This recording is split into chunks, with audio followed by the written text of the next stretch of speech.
साथियों नमस्कार। आप सबको इस प्रकाश पर्व दीपावली की बहुत बहुत शुभकामनाएं। माँ लक्ष्मी, भगवान भोलेनाथ, श्री विष्णु हरि की कृपा आपके ऊपर हमेशा बरसे, ऐसी मेरी कामना है। आज आप लोगों के सामने दीपावली के पूजन के संदर्भ में कुछ बातें निवेदित करूंगा। हो सकता है उसमें बहुत कुछ आपके काम आ जाए। आज हम बात दो चीज़ों पे करेंगे कि ऐश्वर्य और संपदा की देवी श्री विष्णु हरिप्रिया माँ लक्ष्मी का पूजन हम कैसे करें और उनकी पूजा में हमें कौन कौन सी चीज़ें उपयोग करनी चाहिए जिससे उनकी कृपा हमें प्राप्त हो। एक और अतिशयोक्ति है कि बहुत सारे विद्वान, बहुत सारे ब्राह्मण, इस बात को मैंने देखा है सोशल मीडिया पे लगातार वो कह रहे हैं कि कुबेर जी की पूजा करने के लिए। मैं आपको एक बात बता दूं कि कुबेर जी की पूजा नहीं की जाती। क्यों नहीं की जाती? क्योंकि कुबेर जी देवता नहीं हैं, कुबेर जी यक्ष हैं और यक्ष की पूजा नहीं करना चाहिए। कुबेर जी को आप ला सकते हैं और अपने घर के उत्तर दिशा में, नॉर्थ में उनको आप स्थापित कर सकते हैं और उनसे आप अपनी बात कह सकते हैं, प्रार्थना कर सकते हैं। ठीक बात है, लेकिन आप कुबेर जी का पूजन ना करें तो ही बेहतर है। लक्ष्मी और गणेश जी की जो पूजा है, इसमें हमें कौन कौन सी चीज़ें उपयोग में लेनी चाहिए जिससे माँ लक्ष्मी की कृपा मुझे प्राप्त हो और माँ लक्ष्मी हमारे यहाँ रुकें, उनका आशीष हमें हमेशा मिलता रहे। तो उसके लिए मैं आप लोगों को कुछ सामग्री बता रहा हूँ। आप चाहें तो कलम ले लीजिए, पेपर ले लीजिए और नोट कर लीजिए। श्री विष्णु हरिप्रिया माँ लक्ष्मी की पूजा में जो सबसे पहली चीज चाहिए वो आपको पूजन के लिए चाहिए 11 कमल गट्टे के दाने, नंबर 1।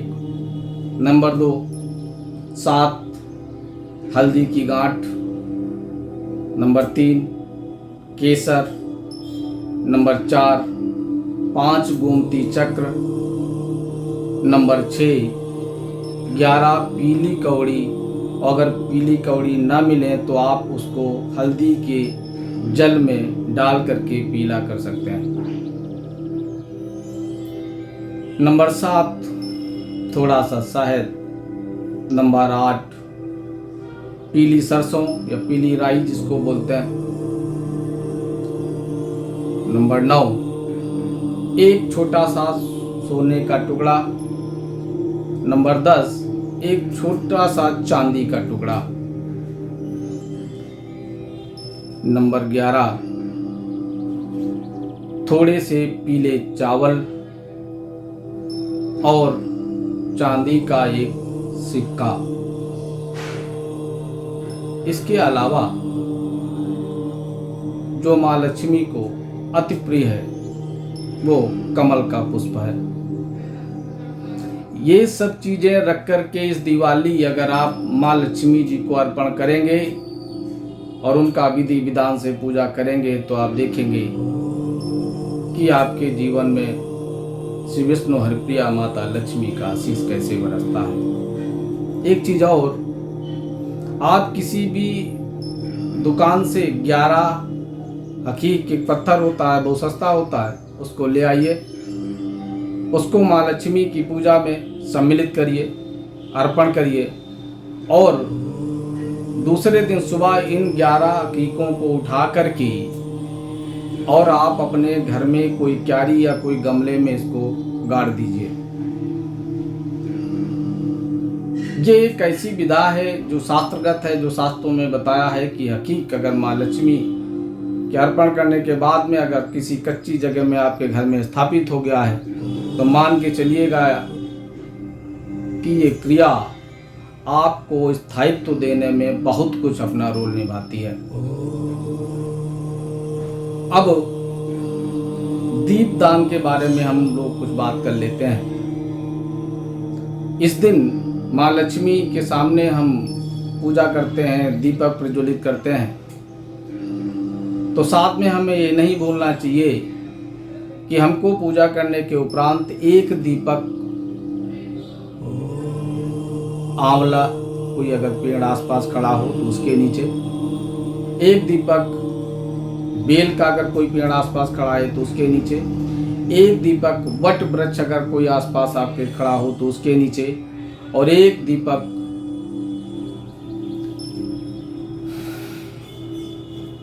पीपल का कोई पेड़ अगर आसपास आपके खड़ा है तो उसके नीचे, और एक दीपक माँ तुलसी जी को अर्पण करना चाहिए। और आप देखेंगे ये 5 दीपक इस अमावस्या की रात को अगर आप लगाते हैं, और ध्यान रखिएगा इन दीपक को लगाने की जो विधि मैंने पिछले वीडियो में बताई है, उसी विधि से आप इन दीपकों को लगाएंगे। यानी मैं फिर बता दे रहा हूँ कि दीपक लगाते समय दीपक को आसन देना बहुत जरूरी है। नंबर 1 कि उसके नीचे थोड़े से पीले चावल या पूर्ण चावल अक्षत और थोड़े से पुष्प रख करके डाल करके ही उसके ऊपर दीपक को स्थापित करिए और उसके बाद में प्रार्थना करिए। ऐसे दीपक आप मत लगाइए। थोड़ा जल लेके जाइए, पेड़ के पास में थोड़ा जल अर्पित करिए, दीपक को लगाइए, और वो अगर बेल के पास में आप गए हैं तो वहाँ जो गीला हुआ जल आप अर्पित किए हैं, जो मिट्टी गीली हो गई, मिट्टी का आप अपने मस्तक पर तिलक जरूर लगाइएगा। और आप इसका प्रभाव देखेंगे जब अगले साल आप माँ लक्ष्मी की पूजा करेंगे तो बहुत कुछ आपके जीवन में बदल चुका होगा।